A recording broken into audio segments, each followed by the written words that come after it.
बाप फाटलेलं बनियन घालल, पोरीला मात्र चांगला ड्रेस घेऊन देईल. बाप सायकलवर कामाला जाईल MIDCत, पुरीला कॉलेजला जायला गाडी घेऊन देईल, बसचा पास काढून देईल, हॉस्टेलची फी भरल. 10 मिनिट जर पोरगी कॉलेजवरनं उशिरा आली ना, 10 मिनिटात बाप 10 वेळा आईला विचारतो, कुठपर्यंत आली बघ, जरा फोन कर. बाप थेट पुरीला फोन पण लावत नाही, त्या आईला विचारतो, कुठपर्यंत आली बघ, फोन कर. पोरगी जर थोडी चुकली, त्या आईला ओरडतंय, तू लाडून ठेवली म्हणते. बाप अंतर ठेवून असतो, पण त्याचं विशेष प्रेम असतं आपल्या लेकरावर. पोरीच्या लग्नात तर बाप असा फेटाबिटा घालून मिरवत असतो. दिवसभर बापाची मान उंच असते. कन्यादान झालं ना, मग वडील मान खाली घालतात, जावायच्या हातात हात देतात आणि सांगतात, तळ हाताच्या फोडासारखी जपली, सांभाळून घ्या. दिवसभर बापाच्या डोळ्यात थेंब येत नाही. पण पोरीची गाडी एकदा निघून गेली ना, खांबाच्या पलीकडे जाऊन एकटाच रडतो तो बाप असतो. कधीच बापाची मान शर्मेनं खाली जाईल असं वागू नये. आई बापाला अभिमान वाटला पाहिजे. जेव्हा आई पोराकडे बघत असेल, पोरगा डॉक्टर झाला, एक पोरगा मंत्रालयात सचिव, काय अभिमानानं. आत्ता आपली ओळख काय, इथं जे तरुण मुलं मुली बसलेले आहेत, आपली ओळख काय, अमुक अमुक यांचा मुलगा, अमुक अमुक यांची मुलगी. एक दिवस असा आला पाहिजे, आईबापाची ओळख पोरांच्या नावाने झाली पाहिजे. हे डॉक्टर साहेबांच्या आईच्या पुण्यस्मरणाला जायचंय बरं का. ही जी ओळख आहे ना, ही आईबापाला अपेक्षित असते. एक दिवस आईबापाची नावं पुसली गेली पाहिजेत आणि लेकरांच्या नावानं आईबाप ओळखले गेले पाहिजेत. असं कर्तृत्व आपल्याला करता येईल का?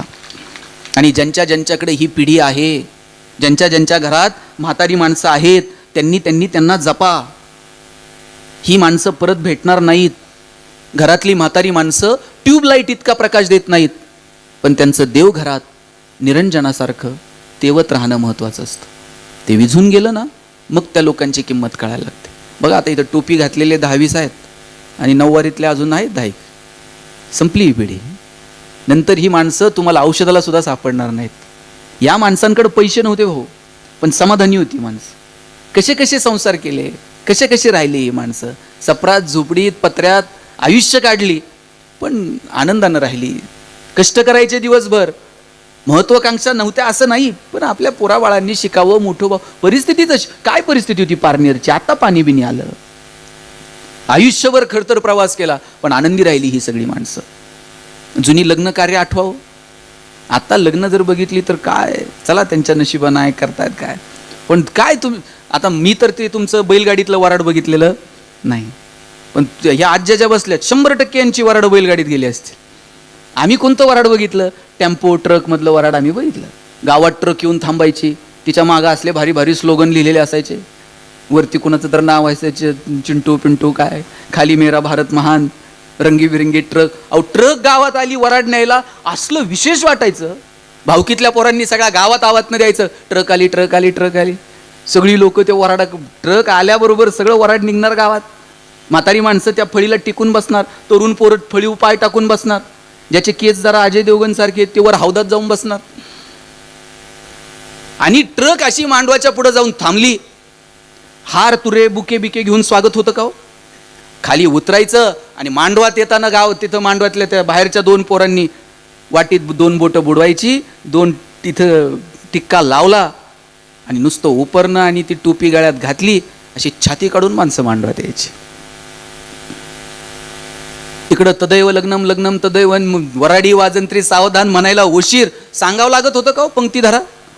नुसती बुडं सरकली, एका लाईनमध्ये पंक्ती धरल्या जायच्या.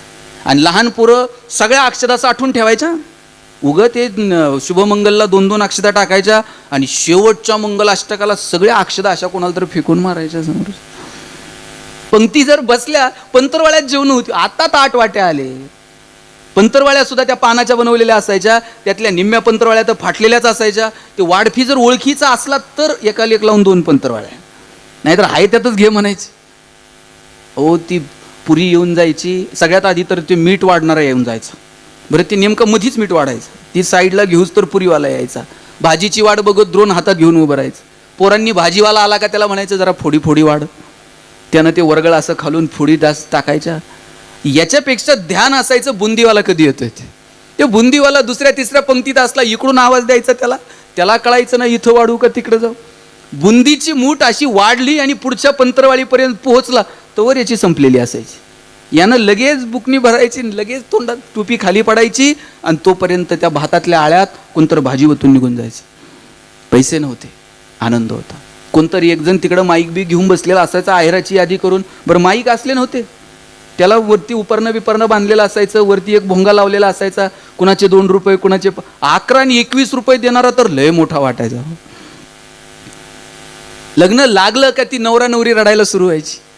त्यावेळेस वाटायचं हिचं एवढं भारी लग्न बिग्न झालंय, का रडायली उगं. आता पोरगी झाल्यावर कळतं मुलगी का रडत असेल ते.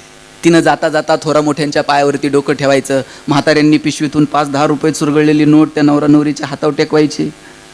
नवरदेवानं घरी गेल्यावर सगळे पैसे घ्यायचे नवरीकडून, बघू किती झाले त्याच्यावर ठरवायचं आपल्याला काय. पैसे नव्हते, माणसं आनंदी होती. इकडं जेवणं आटपली का बाहेर अशी टिपाडं ठेवलेली असायची आणि लाल पिवळे निळे तसले प्लॅस्टिकचे ग्लास असायचे, त्याच्यात पाणी प्यायचं. त्या ग्लासचं एवढं आकर्षण, पाणी प्यायचं आणि 2 ग्लास घरी घेऊन जायचे. ते घरी नेलेला ग्लास एखाद्या पुरस्कारापेक्षा पण मोठा वाटायचा. पैसे नव्हते, माणसं आनंदी होती. आता रिटायर झालेले काही शिक्षक मंडळी इथं आहेत. किती रुपयानं नोकऱ्या सुरू झाल्या हो तुमच्या? 400-500 रुपयानं नोकऱ्या. माझे वडील 2006ला इथंच दरोडीला मुख्याध्यापक म्हणून रिटायर झाले. 2006चा रिटायरमेंटचा पगार त्यांचा 14,000 रुपये होता. आता जर 14,000 रिटायरमेंटचा पगार आहे, किती रुपयानं नोकऱ्या सुरू झाल्या? बरं, ही पिढी अशी होती, नोकरदारानं फक्त त्याचं नाही बघायचं. त्यानं गावाकडे भावाला पाईपलाईन करून दे, त्याला शेती घेऊन दे, त्याच्या पोरांची शिक्षण बघ, त्याच्या पोरींची लग्न बघ. गावाकडे शेती करणाऱ्यानं शहरात जाताना कधीतरी भाजी घेऊन जा, दुधाची बाटली घेऊन जा, खळं झालं का 2 पोती पहिली भावाला नेऊन टाक. आनंद होता. बायको जर कधी म्हणली नगरला जाऊन येऊ, गाडी नव्हती आपल्याकडं, मित्राची गाडी, त्याच्यात निम्म रॉकेल, त्यात निम्म पेट्रोल. इथं आळकुटीला जाऊस तोवर पेट्रोल संपत होतं. मग गाडी वाकडी करायची. हे तंत्रज्ञान फक्त भारतात आहे होती साहेब, जगात कुठं गाडी वाकडी करत असते ना असं मला वाटत नाही. आणि वाकडी करून जर चालू झाली नाही, पुढे वेगळे सायंटिस्ट होते, ते टाकीत फुकणार. बरं, यानं टाकीला तोंड लावल्यावर बायको असं बघायची, कोणत्या मुहूर्तावर यांची माझी गाठ पडली कोणास. अशात बायकोनं नुसता खांद्यावर हात ठेवत्या. बरं, कित्येकांच्या गाड्या बिना पेट्रोलच्या नगरला गेल्यात. आता AC गाड्यांमधून नवरा बायको फिरतात. बायको तिकडच्या खिडकीतनं तिकडे बघते, नवरा इकडच्या खिडकीतनं इकडे बघताय. ड्रायव्हर मधल्या आरशातनं दोघांकडे बघत असतो. हे बोलत का नाहीत? साधनं वाढत गेले, आनंद कुठं होरपळून गेला हे मात्र कळलं नाही. मला वाटतं छोट्या छोट्या गोष्टींचा आनंद घ्या. शेवटचे एक 5 मिनिट घेणार आहे. ज्यांच्याकडे आजी आजोबा आहेत, ज्यांच्याकडे आईबाप आहेत, त्यांना जपा. घरातल्या म्हाताऱ्यांना जपा. आजी आता 2 भाकरी थापू शकत नाही, पण तिचं घरात असणं वैभव असतं त्या कुटुंबाचं.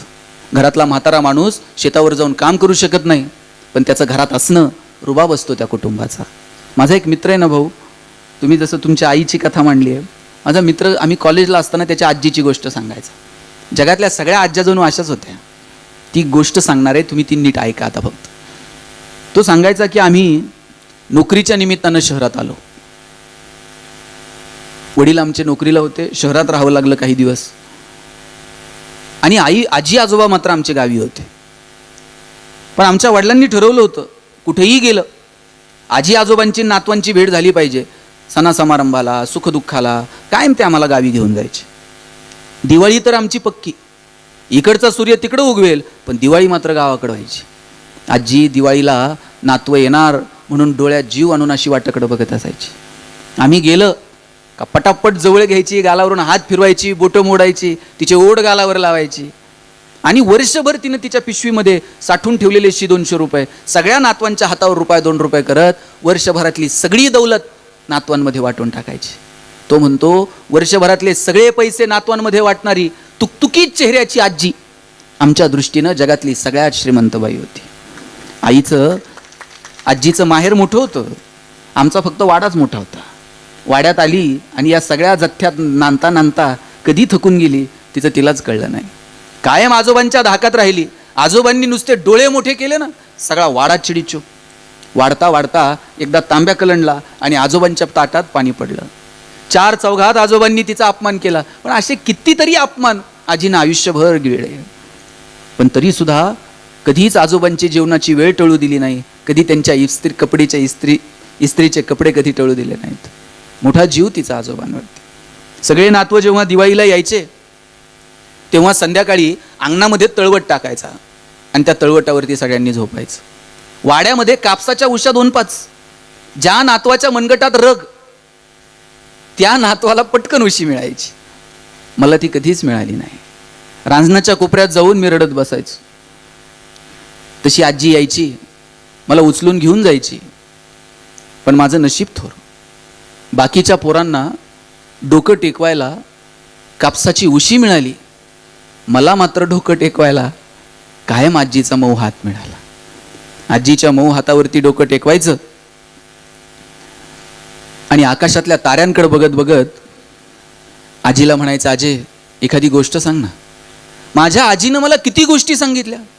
अहिल्याची, रुक्मिणीची, सीतेची गोष्ट सांगताना मात्र ती हळवी व्हायची. ती म्हणायची, सीता तशी जनकाची पोरगी, मोठ्या घरातून आलती, अयोध्येची राणी होणार होती, पण का कुणास ठाऊक लेकराच्या वाट्याला वनवास आला. सीतेचं कौतुक करताना ती म्हणायची, तिला अयोध्येच्या राजवाड्याचा मोह झाला नाही, पण इकडं वनवासात असताना सोन्याच्या हरणाचा मोह झाला. आम्हा बायांचं जगणंच मेलं असं. कशाचा हट्ट धरायचा नाही आणि कशाचा हट्ट धरला की झालं. आजी रडायची. मी तिच्या हातावरती डोकं ठेवून तसाच झोपी जायचो. आता मोठे झालो, शिकायला पुण्यात आलो, एका खोलीवर राहायचो. माझी तब्येत बरी नव्हती, परीक्षा जवळ आल्या होत्या. वडिलांना म्हटलं, आजीला पाठवाल. 15 दिवसासाठी आजी पुण्यात आली. कधीच शहरात आली नव्हती. नातवाची तब्येत बरी नाही, त्याच्या परीक्षा जवळ आल्यात म्हणून आजी पुण्यात आली. येताना एक पिशवी घेऊन आलती. काय होतं त्या पिशवीमध्ये? 2 जुनी लुगडी, केस विसरायची फणी, छोटासा आरसा, मेणाची डबी, कुंकाचा करंडा आणि हरिपाठाचं पुस्तक. सकाळी लवकर उठायची, उमऱ्याच्या समोर 4 टिपक्यांची रांगोळी काढायची, संध्याकाळी त्याच उमऱ्यामध्ये दिवा लावायची. एवढीशी खोली, पण तिनं त्या खोलीचं घर करून टाकलं. आम्ही अभ्यासाला बसलं का शेजारच्या मंदिरात जाऊन हरिपाठ म्हणत बसायची. परीक्षा झाल्या, तब्येतही बरी होती. वडिलांचा फोन आला, 4 दिवसांना आजीला घ्यायला येतो रे. म्हटलं आता आजी 4च दिवस राहणार, तिला जरा पुन्हा फिरवावं. कधी नव्हे तिला माझ्या 2 व्हीलरवरती बसवलं, सगळं पुन्हा फिरवलं. सारसबागेत तिच्यासोबत भेळ खाल्ली आणि लक्ष्मी रोडला बर्फाचा गोळा खाताना लाल झालेले तिचे ओठ. संध्याकाळी खोलीवर आल्यानंतर तिच्याच छोट्या आरशात जेव्हा तिला दाखवले तेव्हा आजी खुदकन हसली. आजीला असं हसताना पण मी कधी बघितलं नव्हतं. लहानपणी आमच्या हातावर ₹2 द्यायची. आजीला म्हटलं, आजे 4 दिवसानं वडील घ्यायला येणार आहेत, तुझ्यासाठी साडी आणली, बघ बरं. साडी तिच्या हातात दिली. तिने एकदाच साडीकडे बघितलं आणि नंतर कितीतरी वेळ माझ्याकडे बघत राहिली. मला म्हटली, किती मोठा झाला. अरे कापसाची उशी डोक्याला मिळाली नाही तर रांजणाच्या कोपऱ्यात जाऊन मुळू रडत बसायचा, आता माझ्यासाठी नवी साडी घेऊन आला. म्हटलं, आजे नेस की. तशी म्हटली, मी नाही. गावाकडे गेलं ना मोठ्या जाऊबाईला घडी मोडायला देईल आणि मग मी नेसल. जुन्या बायांना विचारा, साडी पहिल्यांदा स्वतः नव्हत्या नेसत, आधी जाऊला मोडायला द्यायची, तिनं घडी मोडली. आता तरुण पोरींना घडी मोड हा शब्द तर माहित आहे, आणि आपण कुणाला घडी मोडायला देतो? आणल्याबरोबर लगेच नेसायची, लगेच सेल्फी आणि लगेच स्टेटस. आणि दिवसभर बाबाजीनगरच्या स्टँडला ये, पुणे नगर गाडी लागलेली असेल, गाडीत बसा, नगरला घ्यायला येतो. म्हटलं, अहो उशीर झालाय, हवं तर उद्या निघतो. पाणावल्या डोळ्यांनी वडिलांनी सांगितलं, आजोबा गेले, लवकर निघ. आत्ता आजी हसत होती. कोणत्या तोंडानं सांगू आजोबा गेले? प्रवास आहे. 2 तासात आजी एक शब्द पण बोलली नाही. काहीतरी गडबड आहे याची जाणीव तिला झाली असेल. सारखा पदर डोळ्याला लावून खिडकीतनं बाहेर बघत होती. नगरच्या स्टँडवर उतरल्यानंतर वडिलांच्या गाडीत आम्ही बसलो आणि जसं जसं गाव जवळ आलं, जशी जशी वेस जवळ आली, तसा तसा आजीचा वाढलेला श्वास थेट कानापर्यंत ऐकायला येत होता. वाड्याच्या समोरची गर्दी बघितली आणि मग मात्र आजीनं टाहो फोडला. कधी आजोबांच्या समोर बोलताना तिला बघितलं नव्हतं. आज आजोबांच्या छातीवर डोकं ठेवून रडताना पहिल्यांदा मी तिला बघितलं.